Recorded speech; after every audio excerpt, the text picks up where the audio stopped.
옛날 어느 한 마을에 어려서부터 콩 한쪽도 나누어 먹던 친구 3명이 있었다. 세월이 흘러 셋은 모두 어엿한 성인이 되었는데 덕구는 마을에서 제일 미녀로 소문난 5월이에게 장가를 들었고 팔구는 얼굴이 조금 모자란 춘자에게 장가를 들었으며 만길이는 장가를 가지 않고 혼자 지내고 있었다. 그러던 어느 날 셋은 대낮부터 주막에 모여 이런저런 이야기를 나누다 밤일에 대한 말이 나왔는데 먼저 덕구가 나는 밤마다 5번씩 거사를 치른다네. 너무 힘들어 죽겠지만 이쁜 마누라 얼굴을 보면 없던 힘도 생긴다니까. 팔구 자네는 어떤가? 나야 뭐 한 번도 힘들지. 낮에 일하고 오면 잠자기 바쁘지. 뭐하러 그 짓거리 하느라 힘 빼는가? 하니 덕구가 슬슬 놀리며 하기야, 자네 마누라 얼굴을 보면 있던 힘도 사라지지 않겠는가? 아니 뭐라고? 자네 말 다 했는가? 미안하네, 미안해. 내 농담으로 해본 말일세. 이 친구 벌써 취했군. 취했어. 그건 그렇고 덕구 자넨 옛날부터 나한테 글 공부나 씨름이나 뭐든 상대도 안 되었는데 장가 하나 잘 갔다고 유세 떠는구먼. 나도 자네 마누라라면 5번이 아니라 10번도 할 수 있네. 아니 뭐라고? 자네 말 다 했는가? 두 사람의 감정이 격해지자 만길이가 나서는데 왜들 일어나? 오랜만에 친구들끼리 모여 한잔하는데 그깟 밤일이 뭐라고? 5번이면 어떻고 1번이면 어떤가? 나는 아직 장가도 못 갔는데 둘 다 참으시게. 하니 두 친구 모두 마음을 가라앉히는데 이봐 팔구, 미안하네. 내가 말이 좀 지나쳤네. 아닐세. 나도 미안하게 되었네. 화가 나 말이 혼나왔어. 하니 만길이가 그래 화해하니 얼마나 좋은가? 술이나 마시자고. 하며 팔구에게 말하길 이쁜 여자는 다 얼굴값 하니까 너무 부러워할 필요도 없다네. 그리고 사실 밤기술은 자네 부인 춘자가 5월이보다 훨씬 낫다네. 그렇게 만길이는 두 친구에게 떡이 되도록 얻어터진 다음 마을에서 쫓겨났다고 한다.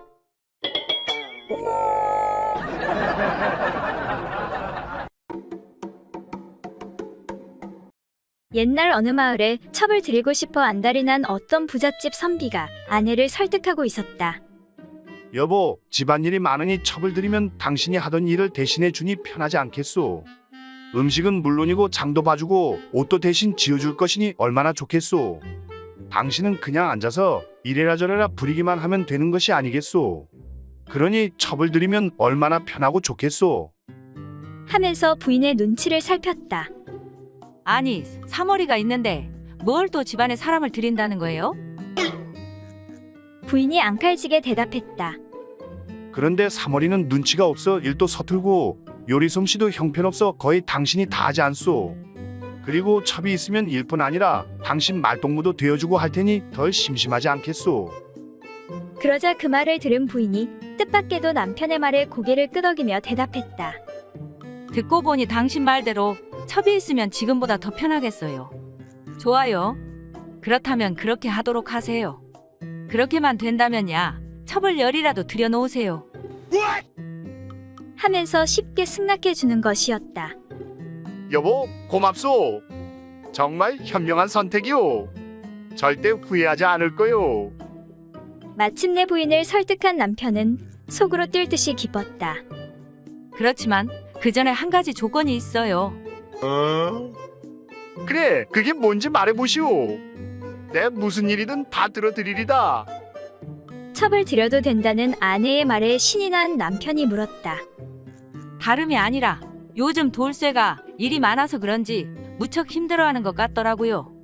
그러니 이참에 힘세고 젊은 머슴 하나 더 드리는 게 좋을 것 같아요.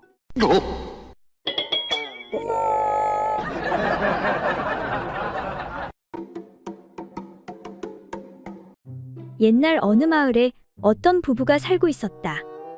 그런데 부인인 길자는 요즘 남편 때문에 스트레스가 이만저만이 아니었다.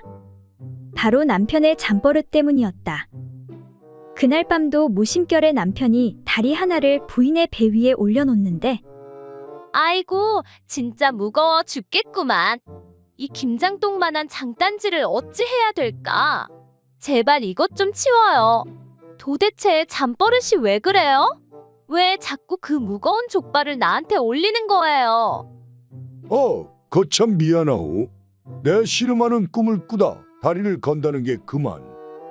아주 숨이 턱턱 막혀 못 살겠어. 멀리 좀 떨어져서 자요. 알겠소. 정말 미안하오. 그리고 잠시 후 또 다리가 올라오는데 아 진짜 이놈의 족발을 대패로 다 밀어버릴까 어쩔까. 다리 좀 치워 이 양반아. 잠을 잘 수가 없네. 대체 왜 이러시오? 미안하네. 그런데 거참 너무한 것 아니오. 잠결에 그럴 수도 있지. 맨날 피곤하다고 집에 오면 밥만 먹고 바로 찍 뻗어버리고 나 외롭다고 해도 달래주지도 않고 밖에 한번 나가봐요. 강아지들도 짝짓기 하고 있어. 그러니 내가 뭐 이쁘다고 당신 잠버릇까지 받아줘야 하오. 정말 미안하네. 요즘 일이 너무 많아 피곤해 그렇소이다. 그때 갑자기 남편은 이상한 생각이 드는데 근데 말이야, 거참 이상하네. 이상하긴 뭐가 이상하다는 것이요? 이상하잖아. 장단지보다 훨씬 무거운 내 몸 전체가 자네 위로 올라갈 때는 무겁다는 소리를 전혀 안 하면서 겨우 다리 하나 올렸다고 그렇게 무겁다고 떽떽거리니 말이야.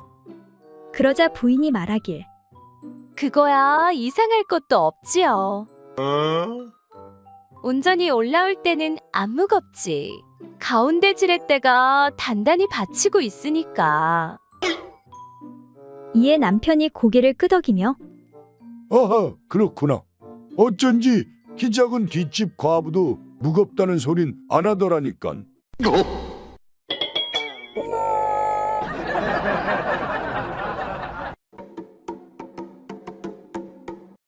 옛날 어느 시골에 한 부부가 살았는데 아내는 무명을 자고 남편은 그것을 장해 나가 팔아 생계를 유지했다. 그런데 이 남편은 하루라도 술을 입에 대지 못하면 견딜 수 없는 주정뱅이여서 무명 판돈이 나만 할 리가 없었다. 아이고, 내가 못 살아. 이 인간 또 빈손으로 왔네. 술에 취해 빈손으로 집에 돌아온 남편을 향해 아내는 진저리를 쳤다. 이튿날 아내는 또 한 필의 무명을 차서 남편에게 주며 하소연했다. 오늘은 제발 술 좀 마시지 말아요. 돈이 생길 때마다 죄다 술을 마셔버리면 대체 뭘로 살란 말이오? 알았어. 알았다고.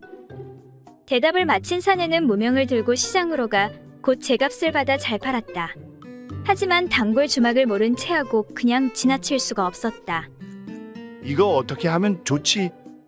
바로 그때 한 가지 묘안이 떠올랐다. 그래, 바로 이거야. 남편은 곧장 주막으로 직행하여 외상으로 술을 진탕 마셨다. 그런 다음 무명 판돈을 허리에 차고 자기의 거시기를 끈으로 묶어 뒤쪽으로 붙이고 집에 돌아왔다. 집에 들어가면서부터 걸음걸이가 엉망인 남편을 아내가 가만둘 리 없었다. 아이고, 저 인간 또 퍼마셨구나. 내가 못 살아. 내 그렇게 다짐을 두었건만 또 무명 판돈으로 술을 마셔? 아내의 바가지가 극에 달할 즈음 남편은 허리에 찬 돈꾸러미를 내놓으며 헛기침을 했다. 술을 누가 먹었다고 이 소라뇨? 무명 판도는 여기다 있는데. 아내가 놀라는 얼굴로 물었다. 아니, 그럼 술은 무슨 돈으로 마셨어? 남편이 말했다. 임자도 알지만 술이 계집보다 좋은 내가 주막을 그냥 지나칠 수가 있어야지. 하지만 어쩌겠는가, 자네 등살에 무명 판돈을 쓸 수도 없고 그래서 하는 수 없이 하는 수 없이 뭐요? 자네가 밤마다 찾는 내 거시기를 떼어서 두 냥의 전당 잡혀놓고 마셨소. 그 말에 아내의 안색이 파랗게 변하며 아니, 그게 대체 무슨 소리여? 거시기를 빼서 전당 잡히다니 어디 좀 봅시다. 남편의 말이 의심쩍은 아내가 남편의 중심부를 만져보았지만 아무것도 잡히지 않는 것이었다. 아이고, 이 인간아. 이게 도대체 무슨 짓이요? 빨리 가서 찾아오지 못하겠소. 하며 5냥을 내놓았다. 두 냥이면 되는데 5냥씩이나. 남편이 의아해하며 중얼거리자 아내가 톡 쏘며 말했다. 혹시 전당포에 더 큰 것이 있거든 그걸로 찾아오세요.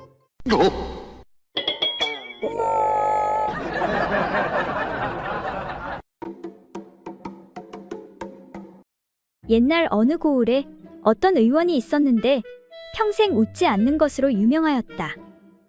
이에 마을 사내들이 모여서 의논하기를 우리들 가운데서 누가 아무개 의원을 웃게 하면 크게 한 턱을 내기로 하자. 약속을 어기지는 않겠지. 하고 다른 사내가 말하였다. 어찌 그럴 수가 있겠는가? 하지만 만약 못 웃기게 되면 반대로 한 턱을 쏴야 할 것이야. 하고 사내들이 말하니 한 사내가 곧 수건으로 왼손을 겹겹이 싸매고 친구들과 함께 의원의 집으로 찾아갔다. 의원이 사내를 보고 물었다. 그래, 무슨 일로 왔는고? 하고 물으니 사내가 눈썹을 찌푸리면서 아무래도 아내의 병이 중한 것 같아 왔습니다. 하고 대답하였다. 그래, 병세가 어떠한지고? 하고 의원이 묻자 그러니까 무엇하고 형언할 수도 없는 속병이 제 몸에 있습니다. 사내의 이 말은 도통 그 뜻을 이해할 수가 없었다. 괴이하게 생각한 의원이 아니, 아내의 병이 자네 몸에 있다니 그게 무슨 농담으로 하는 말이 아닌가? 제가 어떻게 농담을 할 수가 있겠습니까? 사내는 이렇게 말하고서는 왼손을 펴 겹겹이 싸맨 곳을 풀어 보이니 손바닥에 큰 종기가 있었다. 의원은 괴상하게 여겨 아니, 손바닥에 종기가 무슨 아내의 병이란 말인가?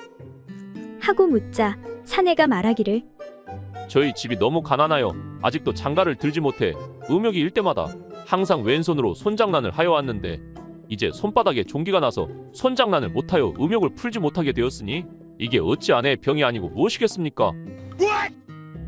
하고 시치미를 떼고 말하니 의원이 웃기는커녕 도리어 화를 내며 야, 이놈아! 나는 40년째 손장난 중인데 아무런 병도 안 걸리던데 그게 무슨 소리냐? 그냥 오른손으로 하면 되는 것이 아니냐? 그리하여 사내는 하는 수 없이 친구들에게 한턱을 쏘게 되었다고 한다.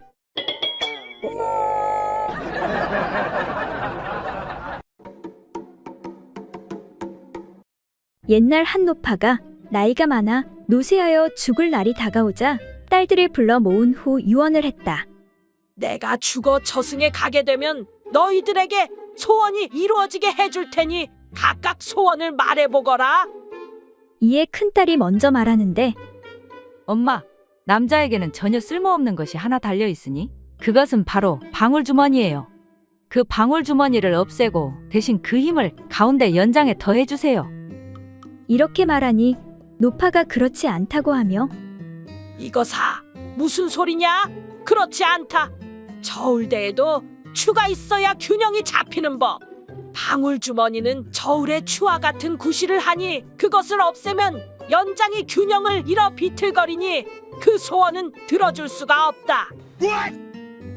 이어 둘째 딸이 말하기를 엄마, 남자의 연장이 힘이 빠져 축 늘어지지 않고 항상 빳빳하게 힘이 있게 해주면 좋겠어요.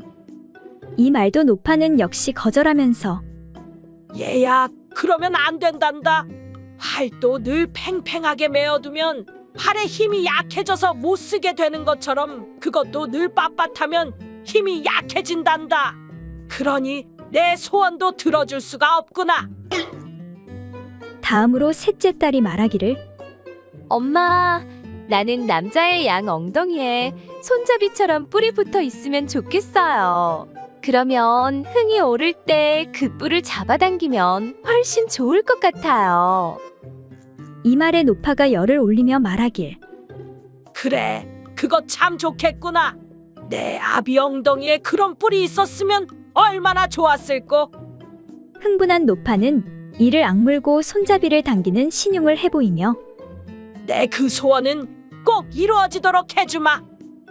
끝으로 막내딸이 말하는데 엄마, 나는 남자의 엉덩이에 꼬리가 달려있으면 좋겠어요. 그러면 위아래 어디든 한 번에 할 수 있잖아요. 이 말을 듣고 다시 흥분한 노파는 그만 곧 쓰러져 운명하고 말았다.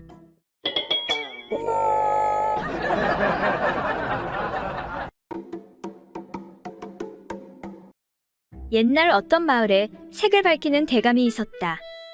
그런데 이대감의 집에는 나이 17세의 3월이라는 어린 여종이 있었다. 이 여종은 어릴 때부터 대감 부인의 안방에서만 같이 자라고 바깥 출입을 하지 않아 규방 처녀와 다를 바 없이 그 모습이 참으로 아름다웠다. 대감은 그 아이를 한번 품어보고 싶었으나 잠시도 부인이 방을 비우지 않아 방법이 없었다. 그래서 친구 의원인 박 씨를 찾아가 자초지종을 말하고 부탁하였다. 이보게 친구, 날 좀 도와주게. 내가 죽을 병에 걸린 것처럼 할 터이니 자네가 이리저리 말 좀 해주게. 내 잘 되면 꼭 섭섭치 않게 살해하겠네. 수일 후 밤에 대감이 크게 아픈 척 연기를 하였다. 아이고 나 죽네. 나 죽어. 대감, 정신 좀 차리세요. 아버지 정신 차리세요. 가서 의원 좀 불러오너라. 아버지 숨이 넘어가려고 한다. 집안 사람들이 대감을 크게 걱정하여 박 의원을 불러 진맥하게 하였다. 아니 며칠 전까지 멀쩡하던 양반이 어떻게 갑자기 병환이 이토록 위독하게 되었어? 의원이 가족들을 불러놓고 말했다. 내 의원 생활을 50년 했지만 이 병에는 어떤 약도 소용이 없구려. 그저 죽기를 기다리는 수밖에. 이에 크게 놀란 아들이 의원에게 애걸하였다. 어찌 좋은 방법을 생각지 않고 죽기만을 기다리겠습니까? 의원이 얼마 동안 깊이 생각하는 척하더니 백약이 합당한 것이 없으나 다만 한 가지 방법이 있기는 한데 얻기가 곤란해 답답할 따름이요. 하고는 한숨만 쉬는 것이었다. 이에 아들이 몸이 달아 비록 어렵다고 하나 제가 있는 힘을 다하여 구하겠으니 말씀해 주십시오. 그러자 의원이 말하였다. 이 병의 원인은 가슴과 배에 한기가 가득 맺혔기 때문인데 이것을 낫게 하는 방법은 남자를 경험하지 않은 16에서 17세의 수처녀를 얻어서 따뜻한 방 한가운데서 병풍으로 바람을 막은 다음 알몸으로 가슴을 서로 마주대고 안고 누워 땀을 흘리면 나을 수가 있어. 그 외에는 어떠한 약도 소용이 없어. 이제 목숨이 얼마 안 남았으니 조상치를 준비를 하는 게 좋을 것 같소. 그 말을 들은 대감의 부인이 의원에게 말했다. 의원 날이 안방에 여종아이가 하나 있는데 어릴 때부터 내 이불 속에서 자라서 아직까지 문 밖 구경도 하지 못하였고 지금 나이가 17세이니 만약 약을 구할 수 없다면 이 아이를 한번 약으로 쓰는 것이 좋지 않겠습니까? 옳거니 과연 어머니 말씀대로 하면 되겠습니다. 아들은 기뻐하면서 대감에게 의원과 어머니의 말을 고하였다. 이제 내가 안 죽고 살 수 있겠구나. 그리고 그날 밤 병풍으로 방안을 가리고 여종에게 치마와 저고리끈을 풀게 하여 대감의 이불 속으로 들게 하였다. 그래 삼월아, 네가 나를 살리려고 왔구나. 대감마님, 3월이가 아니라 춘자예요. 아니 글쎄, 3월이 고년이 알고 보니 돌쇠랑 그렇고 그런 사이였지 뭐예요. 염려 마세요. 지금까지 남자 손 한 번 못 잡아봤어요. 그렇게 해서 대감의 병은 깨끗이 나았다고 한다.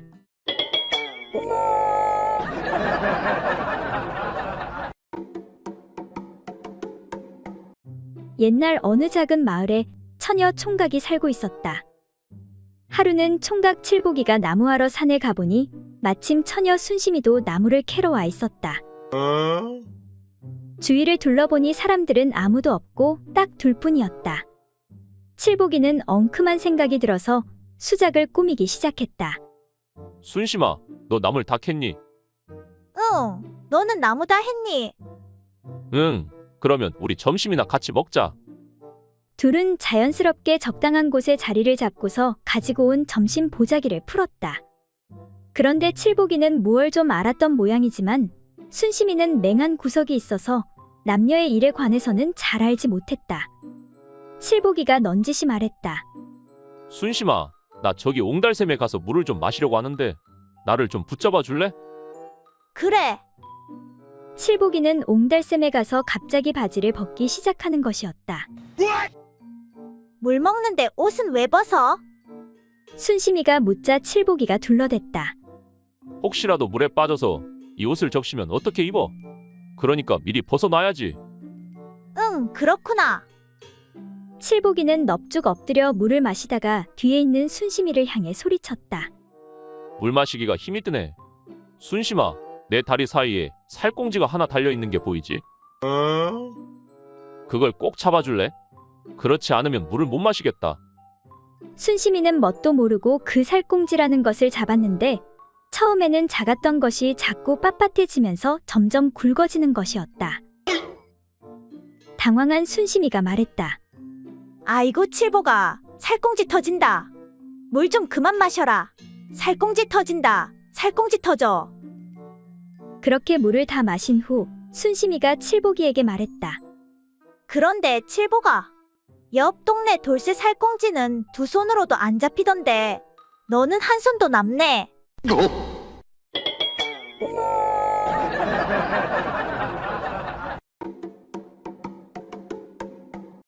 옛날 한 호걸 장군이 넉넉한 살림살이에 아무 어려움 없이 한평생 살다가 늙어 병이 들어서 의원을 청해 진맥을 부탁했다.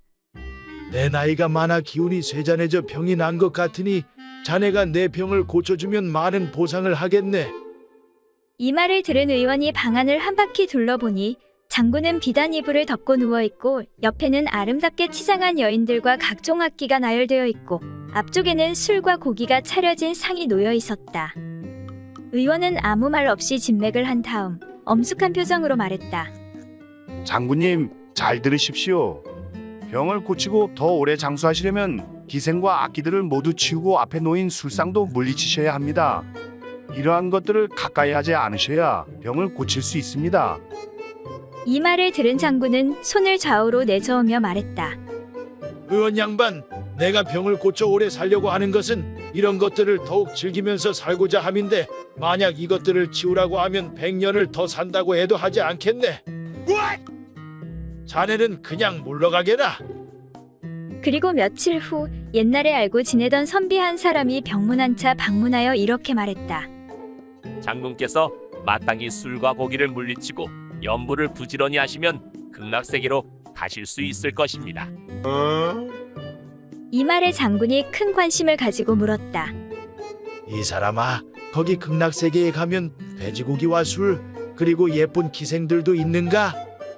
그런 것은 들어보지 못했으나 일을 하지 않아도 안락한 생활을 할 수 있는 곳으로 알고 있습니다. 그 말에 장군은 손을 내저으며 그만두게나. 나는 극락세계가 아니라 그보다 훨씬 더 좋은 곳이라도 그런 것들이 없으면 가지 않겠네.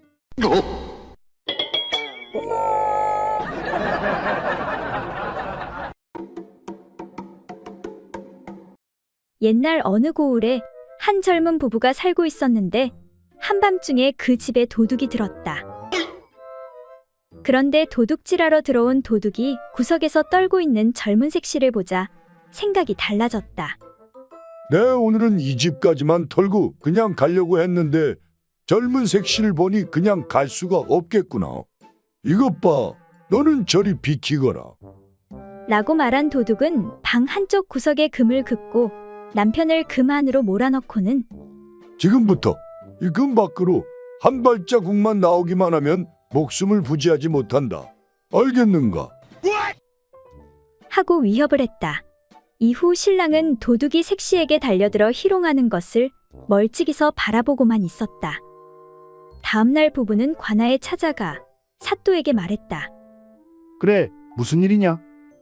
어젯밤에 우리 집에 웬 불안당 놈이 들어와 있는 것 없는 것 다 털어갔습니다. 그리고는 그것도 모자라. 그 놈이 저를 보더니 서방 옆에 금을 긋고선 밖으로 나오면 죽인다 하며 저를 희롱했습니다. 그런데 서방이란 놈은 그놈 말대로 꼼짝도 않고 있었습니다. 사또 나으리 도둑 맞은 것도 억울하지만 이런 꼼생이 같은 겁쟁이 남편과는 더 이상 살 수가 없습니다. 이에 사또가 노하며 뭐라? 감히 우리 고을에 그런 잡놈이 있다고? 내 그놈을 당장 잡아 족치도록 하겠다. 그런데 자네는 정말 가만히 있었느냐? 그러고도 내가 사내 대장부라 할 수 있느냐? 지아비로서 목숨까지 걸고 싸웠어야지. 이에 남편이 억울하다는 듯 당당히 말했다. 사또, 모르는 소리 하지 마십시오. 난 용기 있는 남자입니다. 절대 가만히 있지 않았습니다. 오, 그랬겠지? 그럼 무엇을 했느냐? 아마 그 불안당 놈은 절대로 모를 겁니다. 그놈이 그 짓 하느라 정신이 없을 때 제가 그놈 보따리에서 몰래 열량을 빼냈습니다. 그 말에 더욱 화가 난 부인이 남편에게 소리쳤다. 아이고 이등신아, 이왕에 빼낼 거 한 100냥은 빼냈어야지.